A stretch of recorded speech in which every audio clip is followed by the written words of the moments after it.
As luzes fluorescentes zumbiam sua cantiga estéril, enquanto a enfermeira Maíra Rodrigues pressionava suas mãos ensanguentadas contra a ferida no peito do médico caído. Sua promessa ecoando no caos ao seu redor. Eu vou terminar o que começamos. 3 meses antes, ela era apenas mais uma enfermeira sobrecarregada, afogada em dívidas estudantis. Agora, ela estava no centro do maior caso de fraude de saúde da história do Estado, e a batalha quase lhes custou tudo. As portas pneumáticas do Hospital da Beira Rio se abriram precisamente às 5h47 da manhã, no mesmo horário dos últimos 2 anos. Maíra Rodrigues se movia pelos corredores familiares com facilidade praticada, seu escapulário de Nossa Senhora Aparecida capturando a luz da manhã. Aos 26 anos, ela já havia aprendido que a cura acontecia nos momentos silenciosos, entre as intervenções dramáticas. Um toque gentil, um ouvido atento, o simples ato de ver os pacientes como seres humanos em vez de códigos de cobrança. A UTI era o seu mundo. Ela esperava odiá-la quando começou, aceitando a posição apenas porque pagava um pouco mais do que outros setores. Em vez disso, ela encontrou sua vocação entre os ventiladores e monitores, onde a vida se equilibrava na beira de uma faca e cada decisão importava. "Bom dia, Flor", veio um sussurro da dona Alzira, 89 anos, e lutando contra sua 3ª cirurgia em 6 meses. A idosa sobreviveu a uma vida inteira de dificuldades, imigrando com nada além de esperança, criando os filhos sozinha, e agora seu corpo finalmente estava se rendendo ao tempo. Maíra checou os monitores com cuidado eficiente. "Como estamos nos sentindo hoje?" "Melhor agora que você está aqui. Você tem o dom, o domingo." Maíra ouvia isso a vida toda de sua avó, que insistia que algumas pessoas nasciam com mãos curativas. Maíra preferia a ciência médica concreta, mas havia momentos, como quando ela pegou a crise diabética do seu Joaquim 3 horas antes da coleta de sangue agendada, ou notou a sutil mudança na respiração que revelou a embolia pulmonar da dona Eunice, quando ela se perguntava se a intuição desempenhava um papel maior do que ela admitia. O quarto 320 abrigava seu paciente mais desafiador. Jorginho Mendes, 16 anos, aluno exemplar e capitão do time de futebol, até que um motorista embriagado destruiu sua coluna e seu futuro. O impacto o deixou paralisado, enfrentando uma vida totalmente diferente da que havia planejado. "E aí, sumido", Maíra disse, entrando em seu quarto. Jorginho olhava para o teto com o olhar distante de alguém preso em imobilidade forçada. "E aí? Seu pai vem hoje?" O pai de Jorginho, seu Zé Mendes, trabalhava como segurança e visitava quando podia, mas as contas não paravam por causa da hospitalização. "Ele está fazendo um bico em Osasco. Vem pra janta." Maíra se acomodou na cadeira ao lado de sua cama, pegando um livro de bolso desgastado. "Quer que eu leia mais?" Pela primeira vez naquela manhã, o rosto de Jorginho mostrou interesse. "Não precisa. Nunca estou ocupada demais para uma boa história." Ela estava lendo para ele há semanas, fazendo vozes de personagens que o faziam sorrir em um lugar onde sorrisos eram moeda preciosa. Enquanto lia, Maíra não notou seu telefone vibrando com mais um aviso de empréstimo atrasado. A parcela mensal de R$ 847 excedia seu aluguel, um fardo matemático que crescia apesar de seus pagamentos. Mas ali, perdida na história e no riso silencioso de Jorginho, a dívida parecia distante. Tudo mudou 6 meses depois que o Hospital da Beira Rio foi adquirido pela Corporação Saúde Total. O anúncio veio durante uma reunião obrigatória da equipe. Ricardo Albuquerque, CEO da Saúde Total, estava no pódio em seu terno sob medida, projetando a confiança de alguém cujas decisões nunca eram questionadas. Ao lado dele estava a doutora, Patrícia Sampaio, a nova diretora médica, sua expressão cuidadosamente neutra. Estamos implementando um novo modelo de pessoal, Albuquerque anunciou, com ênfase na eficiência e no controle de custos. Isso inclui uma redução de 15% nas posições de tempo integral e a padronização dos protocolos de atendimento para se alinhar com as melhores práticas da saúde total. Maíra sentiu um frio pavor se instalar em seu estômago. No jargão corporativo, eficiência raramente beneficiava as pessoas que realmente prestavam atendimento. Além disso, eliminaremos gradualmente os programas legados que não se alinham com nossa visão estratégica, incluindo a Clínica de Extensão Comunitária. O Dr. Roberto Oliveira se levantou abruptamente, sua cadeira raspando ruidosamente. Aos 68 anos, ele era uma lenda no hospital da Beira Rio, um ex-médico do exército que serviu na Guerra do Vietnã e passou 3 décadas salvando vidas. Esses programas atendem as pessoas mais vulneráveis desta comunidade. O sorriso de Albuquerque nunca alcançou seus olhos. A saúde é um negócio que deve ser sustentável. A saúde não é um negócio, o Dr. Oliveira rebateu. É uma confiança sagrada. A sala ficou em silêncio. Ninguém falava com Ricardo Albuquerque dessa forma. Na verdade, Dr. Oliveira, fico feliz que você tenha levantado isso publicamente, Albuquerque disse suavemente. Como parte de nossa reestruturação, determinamos que sua posição será eliminada por meio de nosso programa de aposentadoria antecipada. O suspiro coletivo foi audível. O Dr. Oliveira era o hospital da Beira Rio. Ele treinou metade dos médicos do prédio. Eu não estou pronto para me aposentar, o Dr. Oliveira disse calmamente. Receio que não seja um pedido. Sua aposentadoria entrará em vigor no final deste mês. Maíra observou o rosto do Dr. Oliveira, viu a resposta controlada de um homem que aprendeu ao longo de décadas a controlar a raiva a serviço de algo maior. Você terá a minha decisão até o final da semana.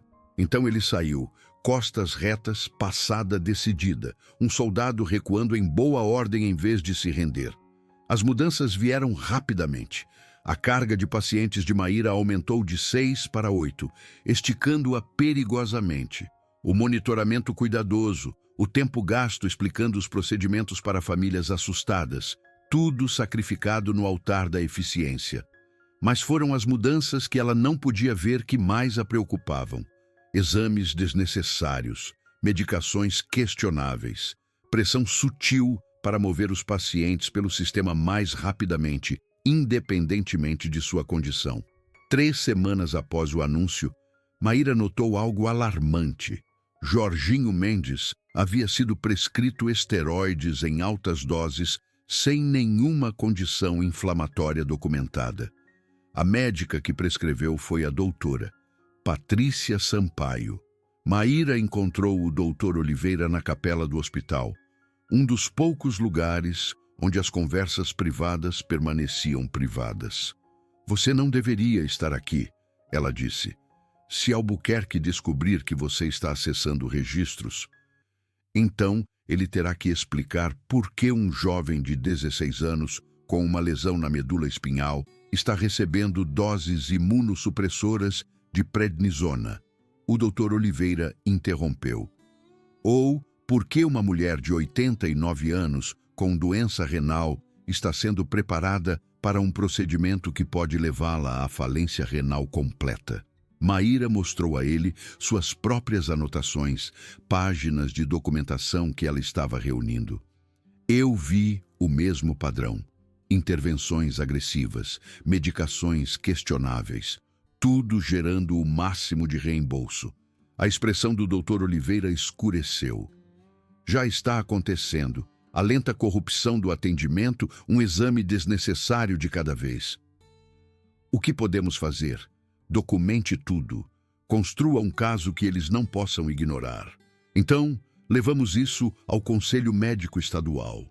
Era um território perigoso.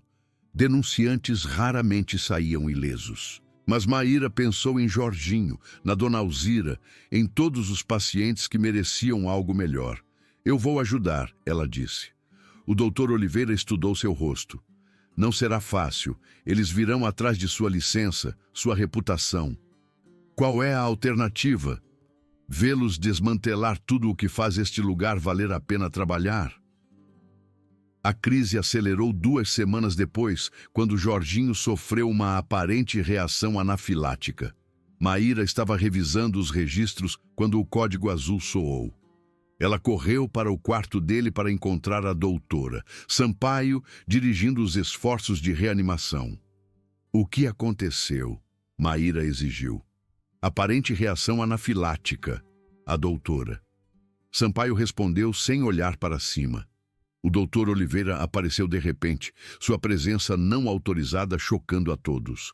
Quais medicações ele recebeu? A doutora Sampaio finalmente o notou. Doutor Oliveira, você não está autorizado a estar aqui. A segurança o escoltará para fora. Responda à pergunta.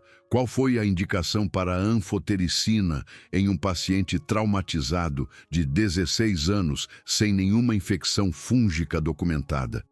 Notamos infiltrados suspeitos em sua radiografia de tórax da manhã. Bobagem! O doutor Oliveira disse categoricamente. Eu revisei os filmes dele ontem à noite. Seus pulmões estavam limpos. O ritmo de Jorginho estabilizou, mas o dano estava feito. Maíra foi imediatamente transferida, removida de seus cuidados. A segurança escoltou o doutor Oliveira para fora do prédio. Na manhã seguinte, Maíra foi chamada ao Departamento de Recursos Humanos. O próprio Ricardo Albuquerque estava sentado atrás da mesa. Enfermeira Rodrigues, você foi observada violando várias políticas do hospital, incluindo o compartilhamento de informações confidenciais do paciente com indivíduos não autorizados. Eu defendi meus pacientes como sou eticamente obrigada a fazer. O sorriso de Albuquerque nunca vacilou. Dada a seriedade dessas violações, estamos rescindindo seu contrato de trabalho, com efeito imediato. As palavras pairaram no ar. 2 anos de dedicação, incontáveis turnos extras, tudo apagado.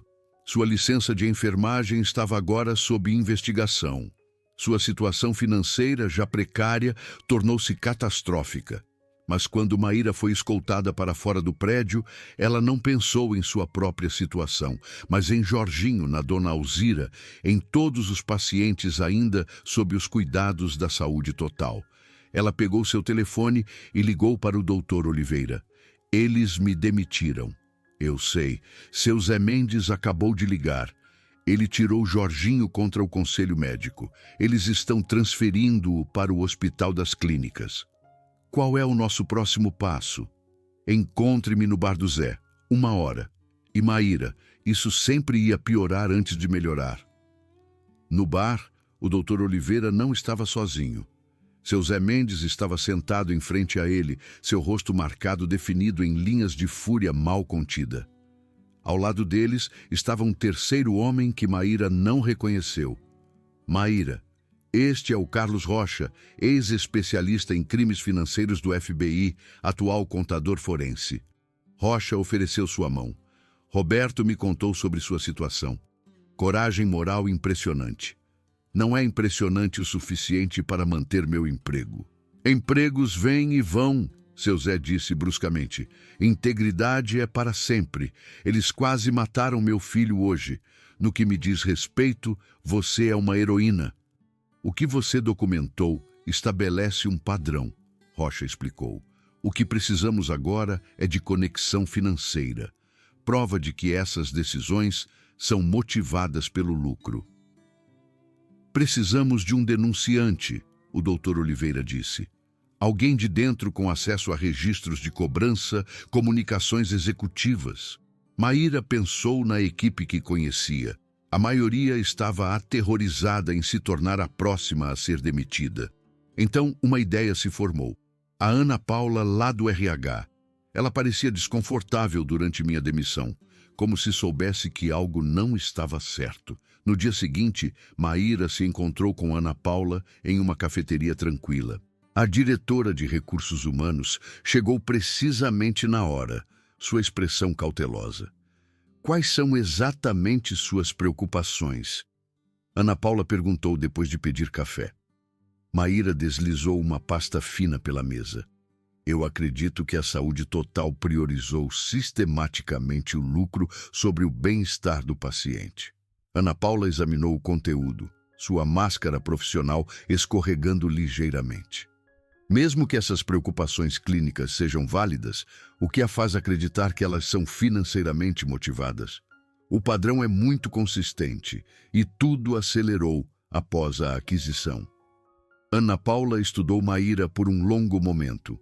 Então, ela enfiou a mão na bolsa e retirou um pequeno pendrive USB, deslizando-o com graça casual. Um colega me pediu para transferir alguns arquivos quando nossa rede caiu. Eu fiz e esqueci de excluí-los depois. Um lapso. Maíra entendeu imediatamente. Negabilidade plausível. A tecnologia pode ser complicada. Maíra concordou, colocando o pendrive no bolso. Espero que você encontre o que está procurando. Ana Paula disse silenciosamente. Para o bem de todos nós. O pendrive continha tudo o que eles precisavam. E-mails internos entre Albuquerque e a liderança corporativa da Saúde Total detalhavam protocolos de receita aprimorados e otimização de regimes de medicação.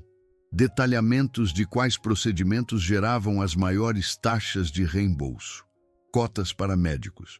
Um sistema de rastreamento para aqueles que não atingiam as metas de receita.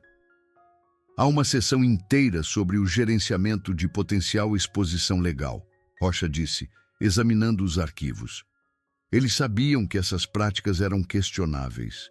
Eles têm planos de contingência para escrutínio regulatório, estratégias de RP para resultados negativos, até mesmo um fundo reservado para acordos confidenciais. Eles planejaram para pacientes morrendo, Maíra sussurrou. O Dr. Oliveira estava de pé na janela, sua voz pesada. Isso nunca foi apenas sobre o hospital da Beira Rio. Os e-mails deixam isso claro. Somos o caso de teste. Se essas práticas tiverem sucesso aqui, eles as implementarão em todas as instalações da Saúde Total em todo o país. Rocha fechou seu laptop. Levamos isso ao Procurador-Geral, hoje. A reunião no escritório do Procurador-Geral durou 2 horas. Sandra Campos, promotora sênior na divisão de fraude de saúde, ouviu atentamente enquanto eles apresentavam seu caso. Quando terminaram, ela fechou seu caderno com cuidado deliberado. Se mesmo metade do que vocês apresentaram for preciso, isso representa um dos casos de fraude de saúde mais significativos que este escritório já viu. A evidência documental, combinada com o testemunho em primeira mão, é convincente. O que acontece a seguir? O Dr. Oliveira perguntou. Precisamos agir com cuidado. Antes de podermos tomar medidas formais, precisamos verificar a autenticidade, entrevistar testemunhas, construir um caso hermético. Enquanto vocês estão construindo seu caso, os pacientes ainda estão em risco, seu Zé protestou. Há medidas imediatas que podemos tomar. O Conselho Médico pode revisar casos específicos, o comissário de seguros pode auditar as práticas de cobrança. E meu escritório pode emitir ordens de preservação. Não era a ação imediata que eles esperavam, mas era algo. Naquela noite, enquanto discutiam os próximos passos, o Dr. Oliveira expressou o que todos estavam pensando. Não é suficiente, não rápido o suficiente. Precisamos fazer mais enquanto a investigação oficial prossegue. Atenção pública, Maíra disse. Se os pacientes e as famílias soubessem o que estava acontecendo, eles exigiriam mudanças imediatas. Seu Zé assentiu. A imprensa. Nenhum hospital pode funcionar sem a confiança pública. A Saúde Total tem um departamento de RP substancial. O Dr. Oliveira alertou. Eles vão distorcer qualquer acusação. Não se tivermos evidências irrefutáveis, Maíra rebateu. Eles passaram a noite preparando documentos para divulgação estratégica à imprensa. Rocha selecionou as evidências mais condenatórias do pendrive. O Dr. Oliveira escreveu explicações detalhadas de como os protocolos da saúde total colocavam os pacientes em perigo. Seu Zé contribuiu com uma poderosa declaração pessoal sobre a experiência de Jorginho. Na manhã seguinte, Maíra acordou com uma ligação de seu Zé, sua voz tensa de urgência. Maíra, algo está acontecendo no hospital da Beira Rio. Código prata. Atirador ativo. O sangue de Maíra gelou. Ela pegou suas chaves e correu para seu carro, fazendo o percurso em tempo recorde. A cena no hospital era um caos. Carros de polícia bloqueavam a entrada principal. Ambulâncias estavam prontas. Ela viu o Dr. Oliveira discutindo com um policial. "O que está acontecendo?" ela perguntou, chegando ao seu lado. Indivíduo armado no saguão principal, relatos de tiros disparados. Pelo menos um guarda de segurança ferido. Quem é? Rumores dizem que é o Paulo Sérgio, ex-técnico de laboratório demitido há 6 meses por uso de drogas. Ele fez ameaças na época, mas o hospital reduziu a segurança de qualquer maneira. Maíra lembrou das discussões, os avisos descartados como cautela excessiva. "Precisamos entrar", ela disse. "Se a energia estiver comprometida, os pacientes da UTI estão em risco." Eles circularam o prédio, encontrando um túnel de manutenção com um código de acesso que o Dr. Oliveira ainda lembrava. Movendo-se pela passagem mal iluminada, eles emergiram na sala mecânica. "Controles do gerador", o Dr. Oliveira disse, verificando um painel na parede. "Precisamos garantir que os sistemas de backup estejam prontos." Eles se moveram cautelosamente pelos corredores vazios em direção à UTI. Ao se aproximarem, ouviram vozes.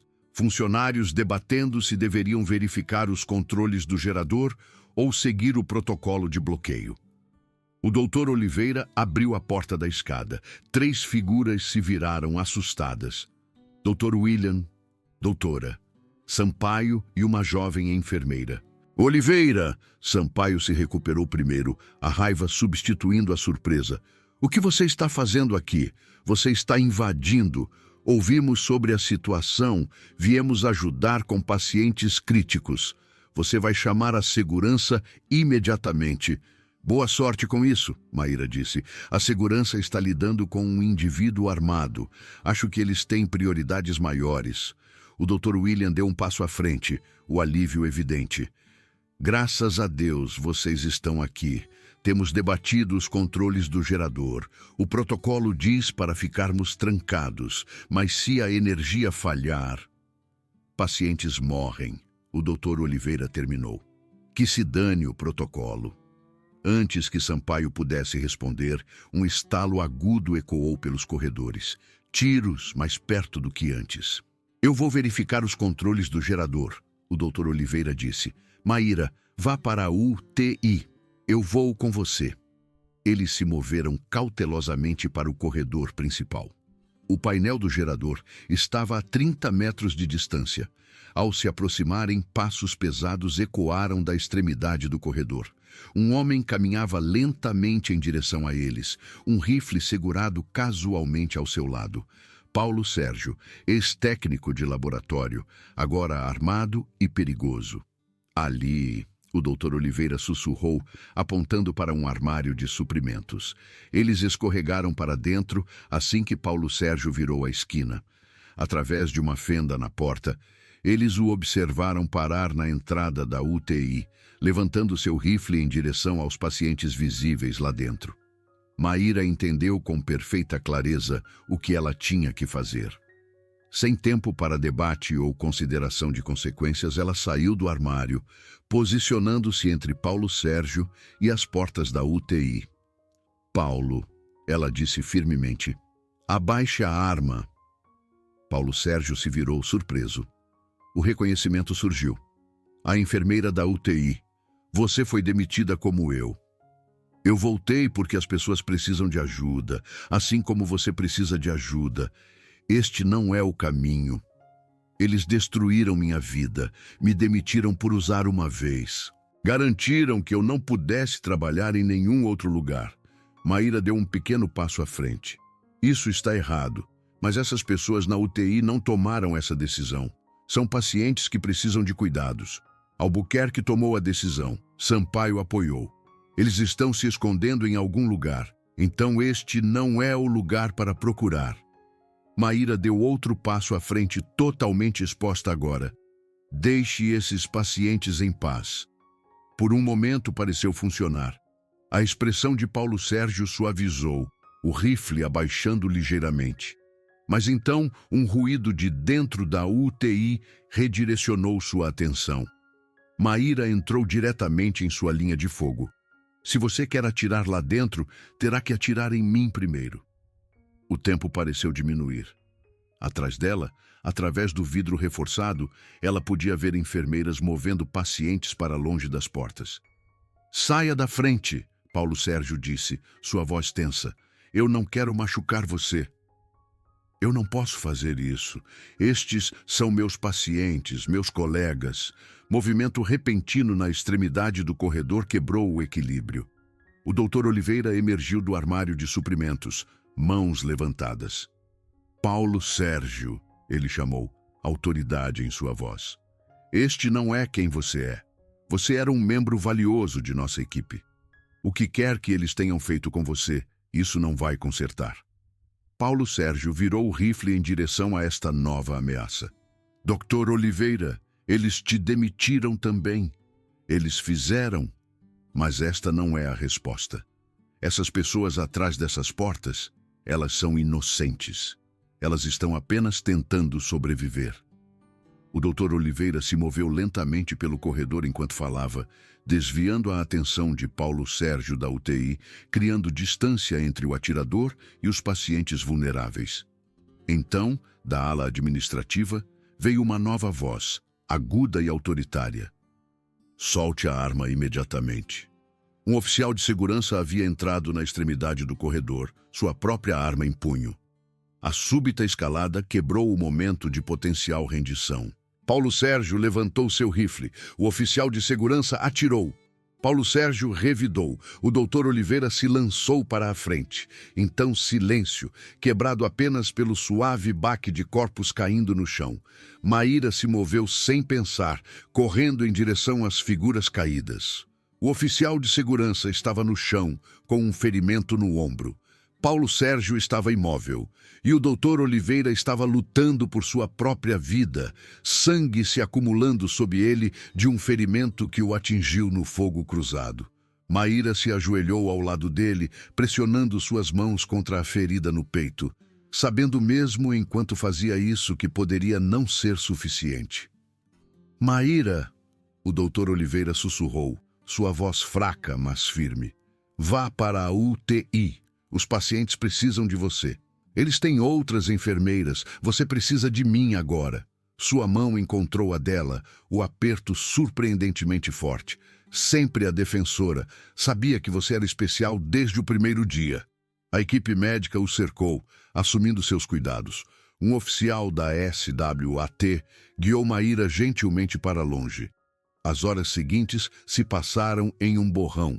Paulo Sérgio foi declarado morto.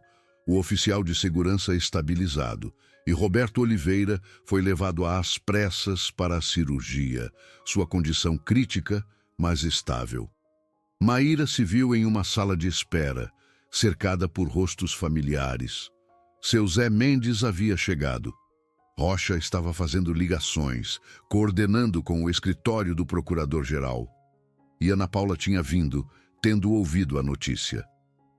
Eu renunciei à saúde total, Ana Paula disse a Maíra silenciosamente, com efeito imediato, e eu concordei em testemunhar sobre tudo. Essa loucura tem que parar.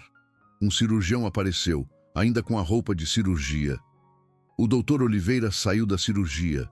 A bala errou seu coração, mas danificou seu pulmão.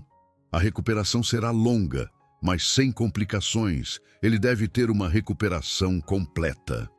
O alívio foi palpável. Enquanto o dia desaparecia na noite, Maíra estava de pé na janela do quarto de recuperação do doutor Oliveira, observando as montanhas capturarem a última luz. "Nós vamos terminar o que começamos", ela sussurrou, embora soubesse que ele não podia ouvir através da sedação. "Nós vamos garantir que a saúde total responda por tudo." 3 meses depois, Maíra estava de pé no fundo de um tribunal lotado, enquanto Ricardo Albuquerque e Patrícia Sampaio eram levados algemados. A investigação do procurador-geral havia se movido com velocidade sem precedentes, impulsionada pela indignação pública e por um fluxo constante de denunciantes. As acusações eram extensas: fraude de saúde, conspiração, imprudência, obstrução da justiça. No caso de Albuquerque, homicídio culposo. A licença de enfermagem de Maíra havia sido totalmente restaurada com um pedido formal de desculpas. A recuperação do Dr. Oliveira tinha sido lenta, mas constante. Ele estava agora consultando uma comissão estadual para elaborar novos regulamentos protegendo os denunciantes de saúde. Maíra havia encontrado um novo propósito. O Hospital das Clínicas ofereceu a ela uma posição como diretora de um novo programa de defesa do paciente, projetado para garantir que as decisões de atendimento permanecessem focadas em resultados em vez de cobrança. Jorginho estava fazendo um progresso notável. Os tratamentos experimentais que o Hospital das Clínicas aprovou, tratamentos que a Saúde Total considerou não custo-efetivos, estavam mostrando resultados promissores. Ele havia recuperado uma função significativa e agora estava andando curtas distâncias com aparelhos especializados. Seu objetivo era caminhar pelo palco na formatura. Fora do tribunal, repórteres se reuniram em torno do pequeno grupo que havia trazido o caso da Saúde Total à luz. Seu Zé Mendes havia se tornado seu porta-voz não oficial. "Hoje é apenas o começo", ele disse à imprensa. "A verdadeira vitória virá quando transformarmos nosso sistema de saúde de volta no que ele deveria ser. Uma confiança sagrada entre curadores e aqueles que precisam de cura. Não um negócio, uma vocação." Maíra se afastou da multidão, indo para onde o Dr. Oliveira esperava em um café no pátio. Ele parecia melhor do que estava há semanas, a cor retornando ao seu rosto. Eles perguntaram sobre seu próximo passo? Ele perguntou quando ela se sentou. Maíra sorriu. "Sempre. Mas eu disse a eles a verdade, que vou voltar ao trabalho amanhã, que meus pacientes precisam de mim, que o verdadeiro trabalho de consertar a saúde acontece uma pessoa de cada vez." O Dr. Oliveira assentiu, a satisfação evidente. "Essa é a minha garota." Eles se sentaram em silêncio agradável, observando a vida fluir ao seu redor. Pessoas correndo para compromissos, casais caminhando de mãos dadas, uma mãe confortando uma criança chorando. Os momentos ordinários que compunham uma vida.